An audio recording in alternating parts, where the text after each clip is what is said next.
Hello and welcome to Module 15, Lesson 2, which is Seismic Waves and the Earth's Interior. All right, so looking at here, or looking at this picture, we've got our layers. So you guys did the diagram a couple weeks ago. But we've got the inner core, and then you've got the outer core. Then we have something called, we didn't really go over these layers yet, but we've got the mesosphere, the asthenosphere, and the lithosphere. So we've talked a little bit about them with plates. And with plates, the lithosphere is what are the plates. So the lithosphere is just the crust in the upper part of the mantle. And then the mantle is broken up into these two parts. So this was just labeled as the mantle for you guys. But we've got the asthenosphere and the mesosphere. So you can see over here, this is the mantle. And then we've got the core, but the core is also broken up into the inner and outer cores. All right, so we're going to talk a little bit about earthquakes. So this is a seismometer. A seismometer measures earthquakes.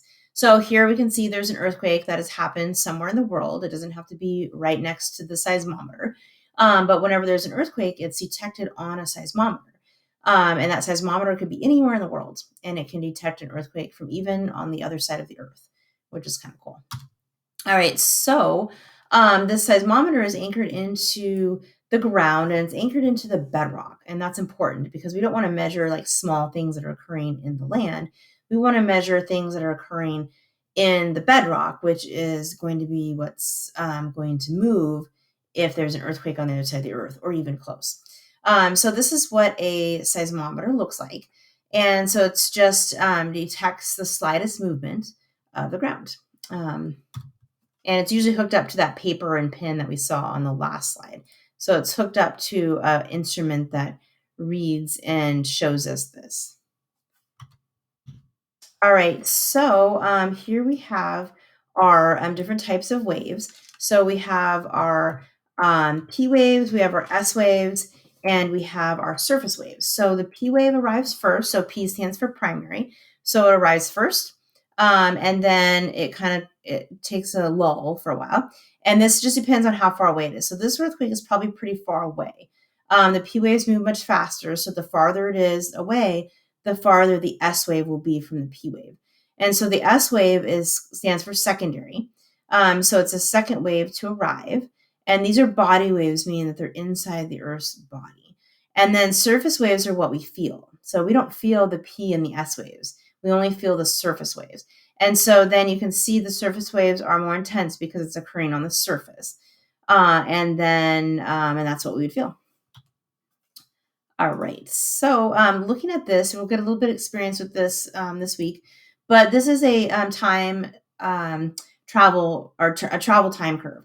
And so basically, here's our P wave, here's our S wave. So the difference here, and then this is the distance from the epicenter. So the epicenter is where the earthquake occurred. So if the P and the S waves arrive together, then you're basically on the epicenter. And then the farther away you get, so notice how this is distance going away, the farther away you get from the epicenter, the bigger the difference between the P and the S wave, because the P wave is going to be traveling faster than the S wave. So it's going to be a bigger difference the farther away you get from the epicenter.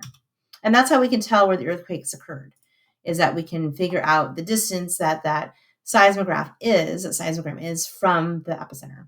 All right, so we look at those and we analyze them and we figure out how far away that station was. We don't know, though, direction. So we know that we might be 100 kilometers from the epicenter, but we don't know if it's this way or that way. So we have to have at least 3 seismographs readings in order to be able to tell. And we'll practice doing that this week.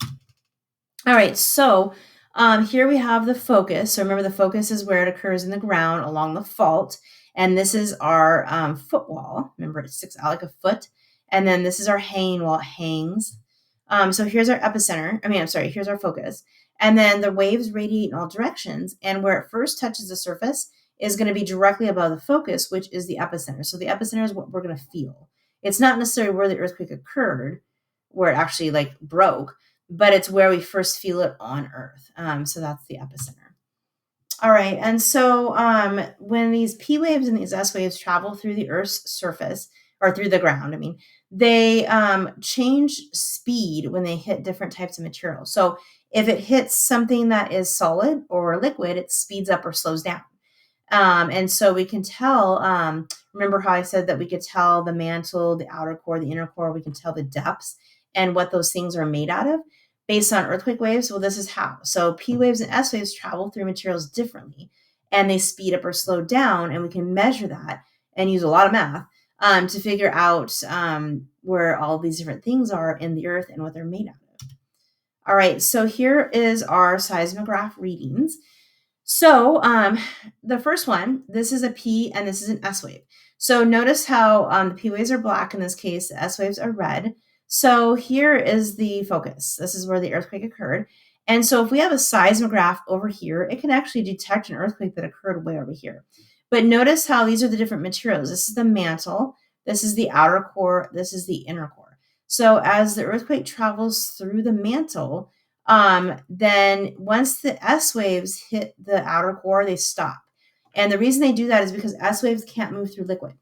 And so that's how we know that the outer core is liquid, is because the S waves stop. And then they don't get a chance. The inner core is actually solid, but they don't get a chance to move through the inner core because they can't go through the outer core.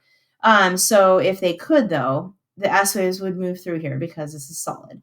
And the way we can tell that is the P waves. Notice how the P waves, when they move, this is the same material, so it's moving at the same speed. But notice what happens when it hits the outer core, it deflects. It changes speed. And so it changes, just like when you're yelling or you're talking and then you go underwater and it sounds different. That's because the sound waves are traveling through liquid versus air, gas.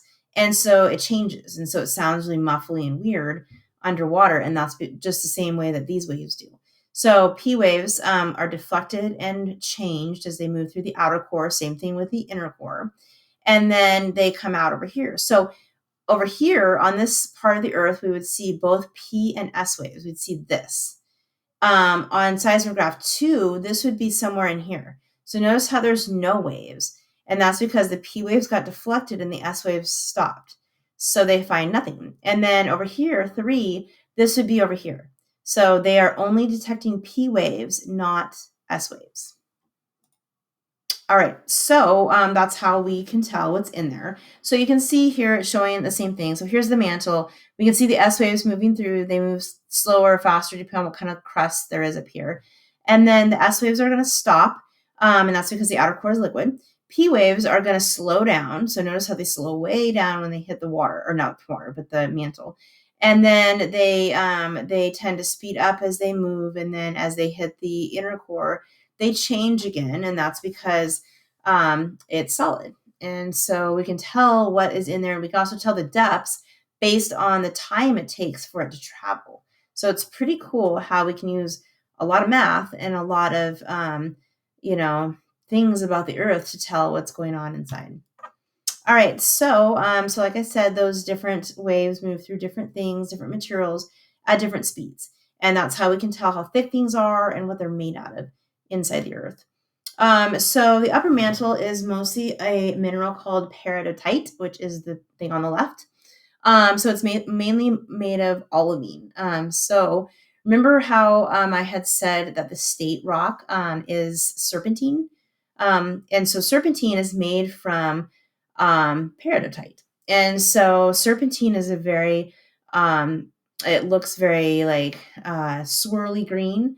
It's really common over by Shasta Dam. So that formed on the ocean bottom, and because of the plates moving and pushing California up, it has that formed on the ocean bottom in a vent or fissure or volcano underwater, which is mantle material coming up. And then it's been moved and changed and metamorphosized. So it's metamorphic rock as California pushes up. And so that's how it's gotten here, is that it formed from the mantle in the ocean. And now it's all over California. And so that is this stuff here. And this is the mineral. So what we see, serpentine, is the metamorphic version of this. And then if we look at the inner and outer core, it is a lot of nickel and iron. And so we see that mostly with, if we look at meteorites contain mostly iron and nickel. And so it's very interesting. It's a very dense rock, dense core. And so that's why as the earth formed, which we'll talk about later, That's how that mineral, mostly nickel and iron, got into the inner and outer core, is because it's very dense. So as the Earth formed, the more dense material moved towards the center because of gravity.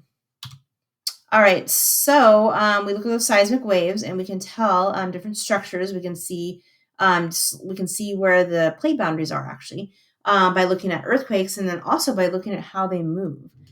We can tell there's different things. We can tell temperatures. We can tell all kinds of things. So here we can look at these seismometers, and we can see this slab. So this is an actual plate that is subducting. And so it's a different temperature. And so the earthquake will actually move differently. The P waves and the S waves will slow down or speed up through this.